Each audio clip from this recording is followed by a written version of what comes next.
অনেকেই প্রশ্ন করেন চা খাবো না কফি খাবো, কোনটা ভালো, শরীরের পক্ষে কোনটা ভালো। আমি বলি যে দুটোই ভালো, আবার দুটোই খারাপ। আপনি যদি সেটাকে অতিরিক্ত পরিমাণ আপনি যদি খান তাহলে অতি অবশ্যই খারাপ, কিন্তু খেতে হলে আপনাকে ওষুধ ভেবে ওষুধের মতো করে খেতে হবে।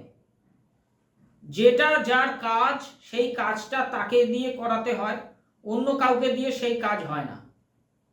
যিনি ছবি আঁকতে পারেন তাকে দিয়ে ছবি আঁকার কাজই হয়, তাকে যদি এখন বলা হয় মাঠে গিয়ে চাষ করো সে কিন্তু পারবে না।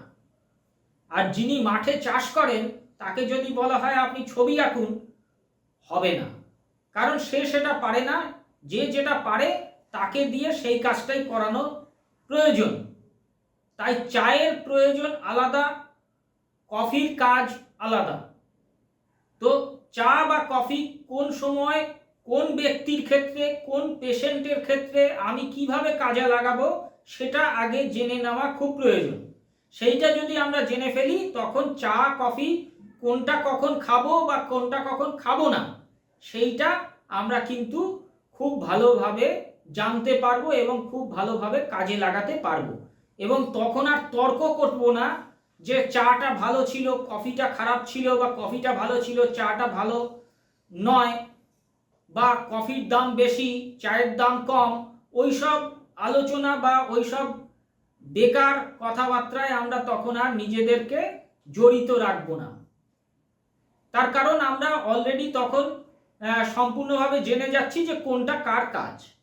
প্রথম কথা বলি যে আপনি যে ধরুন বেশ কয়েকদিন আপনি ক্লান্ত, প্রচুর পরিশ্রম হয়েছে, শরীরে জোর পাচ্ছেন না, অথবা এমন হয়েছে যে আপনি আপনার খুব পেট খারাপ হয়েছে, বেশ কদিন ধরে আপনি শরীর থেকে সমস্ত মানে যে নিউট্রিয়েন্টসগুলো শরীরে যে যে খাবার দাবার যেগুলো ছিল সেগুলো সমস্ত শরীর থেকে বেরিয়ে গেছে।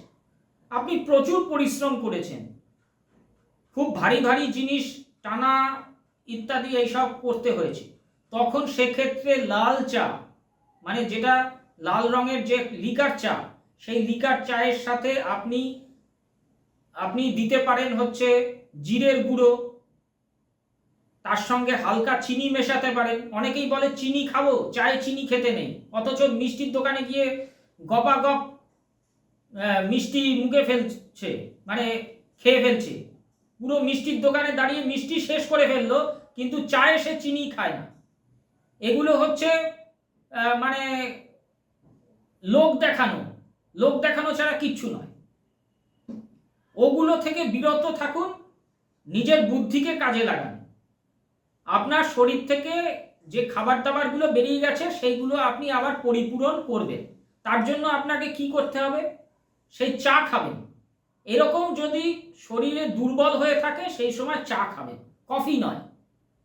তখন আপনি চায়ের মধ্যে লেবু দিয়ে খেতে পারেন, লেবুর সঙ্গে পাতি লেবুর সঙ্গে একটু চিনি দিলেন, আপনি তার সঙ্গে ধরুন আপনি এরকম চাও খেতে পারেন যে অপরাজিতা, যে নীল অপরাজিতা ফুল, সেই অপরাজিতা ফুল কয়েকটা ছিঁড়ে সেগুলো একটু হাতে ডলে সেগুলো চায়ের মধ্যে দিয়ে, মানে চা ফোটানো হয়ে গেল, তারপর ওটাকে একটুখানি চিপে সেটা ওই চায়ের মধ্যে গুলে নিলেন, সেটা করতে পারেন।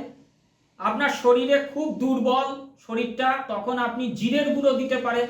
আপনার ধরুন বেশ কয়েকদিন ধরে গ্যাস অম্বল হচ্ছে, আপনি অতি অবশ্যই জিরের গুঁড়ো চায়ের মধ্যে দিয়ে খান, আপনার গ্যাস অম্বল চলে যাবে, অদ্ভুতভাবে চলে যাবে খুব দ্রুত।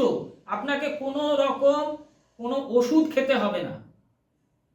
আপনার যখন এরকম অবস্থা থেকে বেরোনোর প্রয়োজন আপনি চা খাবেন, সেখানে দুধ চা নয়, দুধ মেশাবেন না, দুধ মেশালেই কিন্তু চায়ের যে গুণাগুণ সেই গুণাগুণটা চলে গেল। আপনি বললেন সারাদিন তো দুধ পাই না, তা চায়ের সঙ্গে দুধ মিশিয়ে খেয়ে নিলাম, তাই আমার খুব ভালো হয়ে গেল, দুধটা আমি পেয়ে গেলাম, শরীর দুধ পেয়ে গেল, না, কিছুই পেল না, আপনার ওটা কোনো কাজেই লাগলো না। আপনি চিনি দিতে পারেন, হালকা করে চিনি দিয়ে খান, অসুবিধা কিচ্ছু নেই, এতে সুগার বেড়ে যায় না। সুগার বাড়ে অন্য কারণে।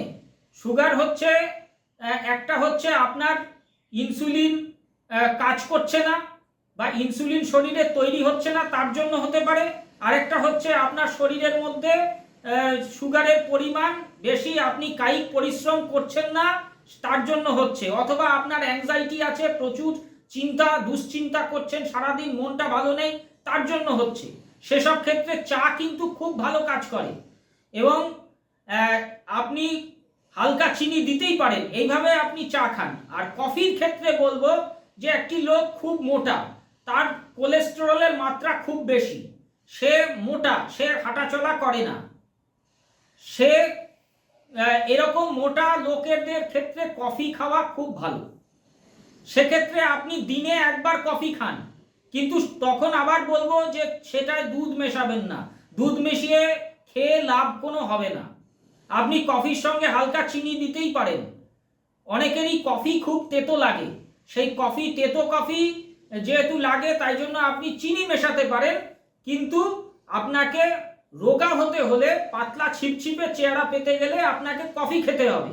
সেক্ষেত্রে কিন্তু আপনি খুব পরিশ্রম করে এসছেন, তারপরে আপনি কফি খেলেন, তাতে আপনার কোনো লাভ হবে না, কারণ শরীরে তখন অলরেডি ও কিন্তু কমাতে শুরু করবে।